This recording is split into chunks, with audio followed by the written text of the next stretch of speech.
Welcome to Fatal Files. This is where we discuss true crime and mystery cases. If you like this content, please like and subscribe and build this community so we can bring you more Fatal Files. Let's get into today's case.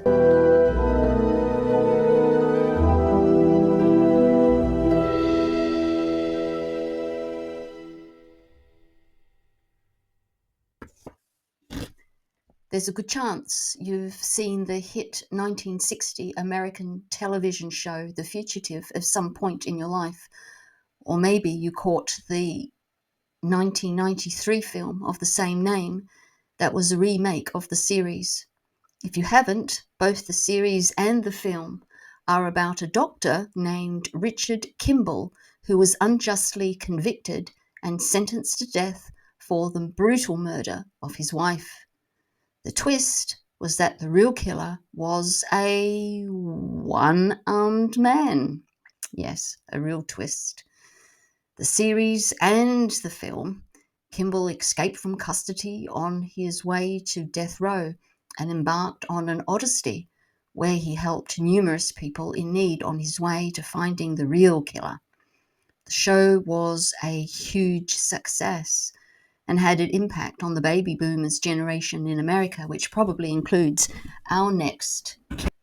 It was the evening of May 19th, 1983. Emergency room nurses and doctors at the small hospital in Springfield, Oregon, were startled when a young woman came running into their ER. She was hysterical and appeared to be injured, possibly by a firearm. She told the doctors and nurses that she and her 3 children had been shot. One of the children later died, and the other 2 were seriously wounded. The children's mother, who was 27-year-old Diane Downs, had also suffered a gunshot through her left arm. The scene was as bizarre as it was horrific, and it was not something that usually took place around Springfield, especially since it appeared to be a random attack. When the local police came to the hospital to question Diane Downs about the attack, things quickly took an even more bizarre turn. Diane told the police officers that she and her 3 children just happened to be parked alongside of a quiet country road at night when a mysterious bushy-haired man walked up to the car and opened fire. The police took note of everything and put out an all-points bulletin on the description of the assailant, but things just didn't add up. Downs' story was just too tight, as if she'd taken it from a Hollywood script. This bushy-haired man seemed a reminder of the one-armed man in the case of Richard Kimball. Diane Downs eventually went on to trial for murder and the attempted murder of her children, but she proclaimed her innocence throughout, and just like the fictional Richard Kimball, she even escaped from prison. But unlike the fictional Richard Kimball, Diane Downs was not a likable person. So let's go back to the beginning. Diane Downs was born Diane Fredrickson in 1955 in Phoenix, Arizona, to a middle-class family. She was born into a conservative American Christian family. Arizona was the home state of Barry Goldwater and was a sign of Arizonians' conservative political and religious beliefs.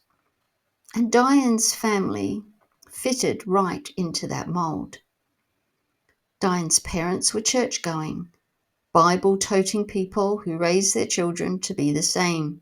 By all outward appearances, Diane was also a God-fearing Christian girl, but that turned out to be quite a facade. She hung around with all the wild kids of the neighborhood and experimented with alcohol and drugs and sex. After all, it was the late 1960s, and despite its conservative underpinnings, Phoenix had a considerable counterculture scene. It was a situation where two cultures and generations were clashing, and Diane Fredrickson was right in the middle of it all. Her friends from school were on one side, while her parents and family were on the other. For a time, Diane tried to straddle both sides of this precarious cultural line. Diane went to a small Bible college in California after she graduated from high school, but she was expelled after a semester for having sex with a young man on campus.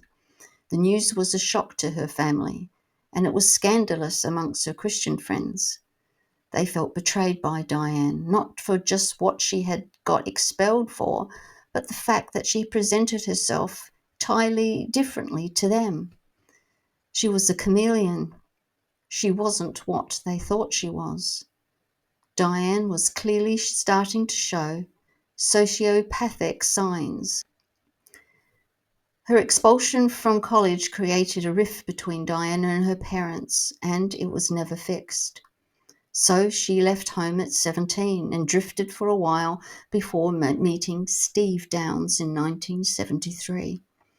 The match wasn't necessarily made in heaven, well, far from it, but it provided for both of them a roof over their head and love and mutual support. It gave both of them some certain protection and stability. For Steve Downs, Diane was a real catch, or so he thought. She was young and attractive and willing to give Steve children.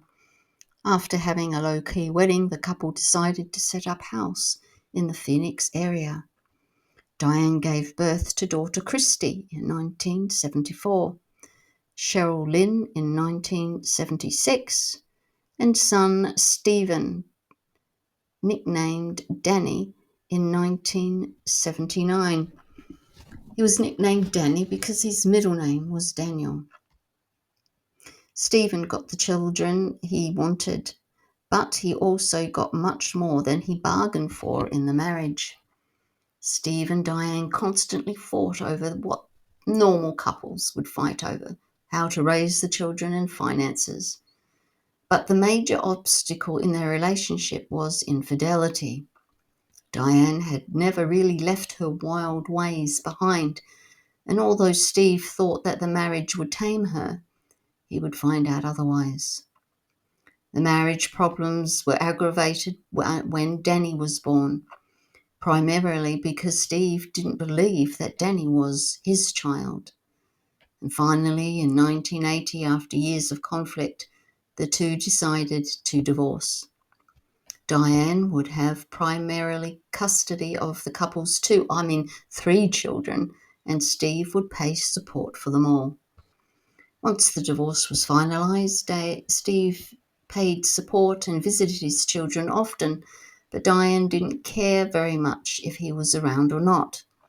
She has set on her sights on somebody else. Steve had good reason to believe that Danny wasn't his son, and while the couple was married, she had more than one affair. So after they divorced, Diane was looking around for the next guy. And Diane set her sights on a man who were working with her at the United States Postal Office in Phoenix. Stephen Knickerbocker was his name. He was young, handsome, who was working his way up in the postal hierarchy.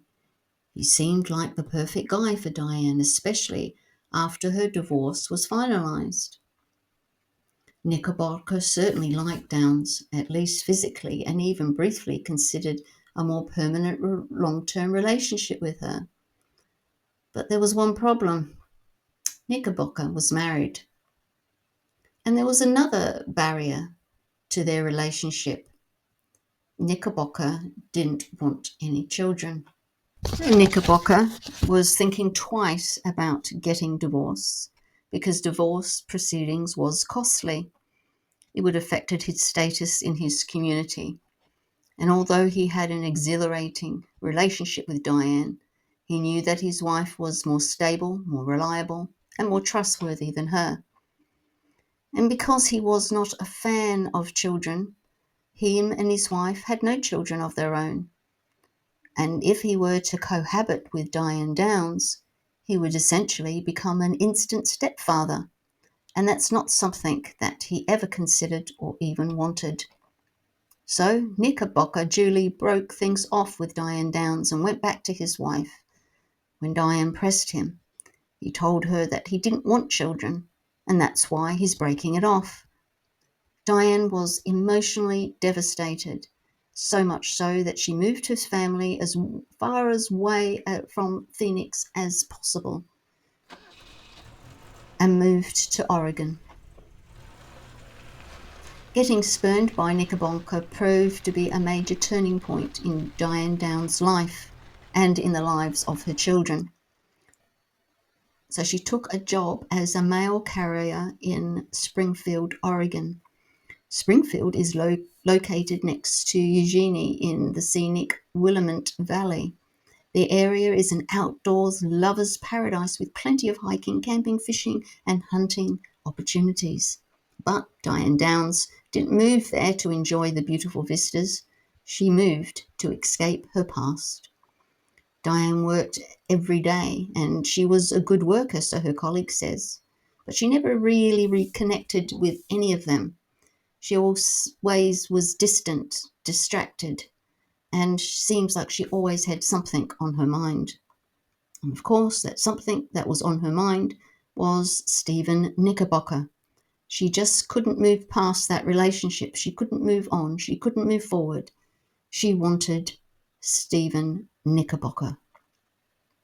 She even tried to contact him by phone, but he never returned her calls. She sent him scores of letters, but they were always returned to her. In Diane Downs' mind, one thing keeping her from being with Stephen, well, actually 3 things, was her children. Knickerbocker didn't want children, and he used the children as an excuse to break it off with her. So she had that in the forefront of her mind, that if she didn't have children, perhaps Stephen would want her. And so the real obstacle was, as far as Diane was concerned, was the children. They were a burden. They were in the way. She was wanting this guy, and she was going to get him by any means. And so she had to make a decision. And that decision led her to murdering her children. She thought if she murdered the children and blamed it on somebody else, she would get sympathy from the public. She would ultimately win back Knickerbocker. People will feel sorry for her. Diane Downs was truly a narcissist, which gave her the mindset to even think that she was doing was okay. She wasn't a criminal after all. She just wanted this man. She didn't think like a criminal and never considered crimes in the past. Never even considered how the police or the public would view her. Diane thought that once the deed was done, she would shed a few tears and her boyfriend would run to her, come and comfort her, and he would be hers.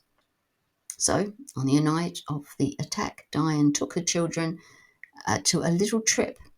She loaded them into the car. Then she drove outside of the town a couple of miles away to a fairly isolated area. She got out of the car. She walked around the passenger side.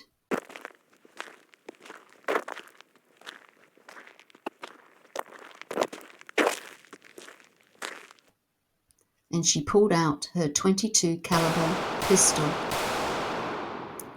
It happened so quickly that her children didn't have a chance to react.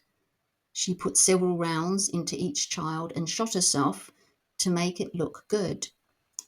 Cheryl died at the scene, while her 2 siblings were hanging on for dear life when they eventually arrived in the emergency room. Downs was stitched up quickly but held at the hospital. The police had a few questions from her because from the beginning it looked very wrong, said Detective Welsh. Here was a woman who was completely apathetic about the welfare of her children, She didn't even ask after them. But any cop will tell you that everyone grieves differently, and people exhibit a wide range of reactions and emotions during a tragic situation. The more the detective investigated the case, the more it looked like that Diane Downs was lying to him. She told the police that the mysterious bushy-haired man attacked them, but nothing appeared to be stolen, and there was no sexual assault or any attempt of a sexual assault either on Diane or on any of the children. The alleged perpetrator could have been a random serial killer. The Pacific Northwest has its share of serial killers during that era, but the chances of that was extremely low. Not to mention that a seasoned killer would probably have been more efficient, either by using a high-caliber weapon or by bringing enough ammunition to finish the job. No, to the homicide investigators, it looked like an amateur job done by somebody with little or no criminal background. The crime scene was revealed some interesting information. There was no gunpowder residue in the car, which meant that the shooter fired from outside of the car. The Diane claimed that the mysterious bushy-haired man reached into the car and began shooting. Most telling was that there was no blood on the driver's side. Diane also couldn't seem to tell the police a consistent story. Her description of the alleged shooter changed several times, as did how he shot her and the children and how many shots he fired. She also claimed to have driven to the emergency room at high speed, but witnesses saw her driving down the street about 10 miles per hour. One witness claimed that the only reason why he noticed her is that because she was driving so very slowly. The police thought that she drove so slow in the hope that her children would bleed to death. Still, the police had no hard evidence. Forensic science was still a few years away from DNA profiling, and there was no witnesses that saw the crime. The country prosecutor knew that it would be tough to convince a jury that a mother tried to kill her children for a man, so they continued to gather evidence. They conducted a couple of searches of Diane's home and gathered some more evidence, and finally, in 1984, the prosecutor believed that they had enough evidence to make a case. Diane Downs was arrested on February the 28th, 1984, on one count of first-degree murder and 2 counts of attempted first-degree murder. She was facing either life in prison or the death penalty in the state of Oregon. The case against Diane Downs was strong, but it was far from airtight. All of the evidence was, for the most part, circumstantial, although it certainly was a lot of circumstantial evidence, and when considered as a whole, it was quite damning. Besides the evidence already mentioned, Steve Downs testified against his former wife. Steve told the jury how his wife was unfaithful, she was not a good mother, and was obsessed with Stephen Knickerbocker. Knickerbocker was also called to testify by the prosecution, stating that he broke off the relationship because he didn't want children. About the only physical evidence, there were some .22 caliber shell casings found in Diane's home that matched those from the crime scene. It didn't matter that the murder weapon wasn't recovered because the shell casings was linked to Diane Downs. Perhaps the most damning and heart-wrenching evidence presented against Diane Downs was the testimony of her daughter, Christy. Christy testified that Diane loaded her and her siblings into the car, pulled over on the lonely road, and began opening fire on them. She said that her brother Danny was sleeping, but that she was awake and remembered almost everything. The verdict was announced on June 17, 1984. Guilty on all accounts. No one was surprised by the verdict, although Diane shed some crocodile tears and flayed about a bit. But at that point, most people could see right through her little charade and knew that she was only upset because she had been found guilty and that she was likely to spend the rest of her life incarcerated. Diane Downs entered the women's prison as a high-profile inmate with a target on her back. Although women's prisons tend to be a little different from men's and far less dangerous, they do have some pitfalls. Many of Diane Downs' fellow prisoners were mothers, and although they may not have been the best mothers, most of them weren't too keen on the woman who attempted to murder her 3 children for a man. So Diane navigated prison very carefully. She kept a low profile and tried to get along with all the guards and inmates. She took part in whatever activities she could, and so she could get a little bit more freedom and began to looking for a way out. She filed appeals, but all of them were denied. Diane's probably will never thought that she would win an appeal, but there was always a chance. She also talked to anyone who was willing to listen to her about her case. Diane kept blaming the mysterious bushy-haired man for the attack and claimed, just like the fictional Richard Kimball, that she would one day capture the true killer. On the 11th of July 1987, she would get her chance. The details of how the events came about are still unknown. But what is known is that on the day, Diane Downs decided to give herself parole more than 2 decades early. Diane had several advantages that allowed her to escape. First, she had blended in effectively in the inmate population during her 3 years in prison. The guards never paid any attention to her because she was docile. She was okay. She fitted in. She did what she was told. So she made a break for the razor wire, and she did not have any watchful eyes upon her. She had the advantage of being in a very less secure facility. The women's prison in Salem was far less secure than most men's facilities in Oregon at the time, and it was also far less secure than many women's prisons in other states. Still, she had to crawl through razor wire and past the guard tower to get to freedom. And once she did, she was on the streets. She stayed with an inmate's husband in his home for 10 days before she was caught again. She was recaptured after 10 days, and unlike Kimball, she never caught her bushy-haired man. The officials of Oregon Department of Corrections determined that Diane Downs was too much of a security risk, so they made a deal with the state of New Jersey to house her in their maximum security prison for women. And years later, they made a deal with the state of California, where she was currently being held. Diane Downs' violent, selfish act on the evening of 19th of May, 1983, devastated her family, and it set shock waves around the state of Oregon. For whatever reason, Steve Downs didn't take custody of Christy or Danny. Since he never thought Danny was his child, this was somewhat understandable, but he didn't even take Christy with him after the shootings. Instead, the lead prosecutor in Diane's case adopted both Christy and Danny.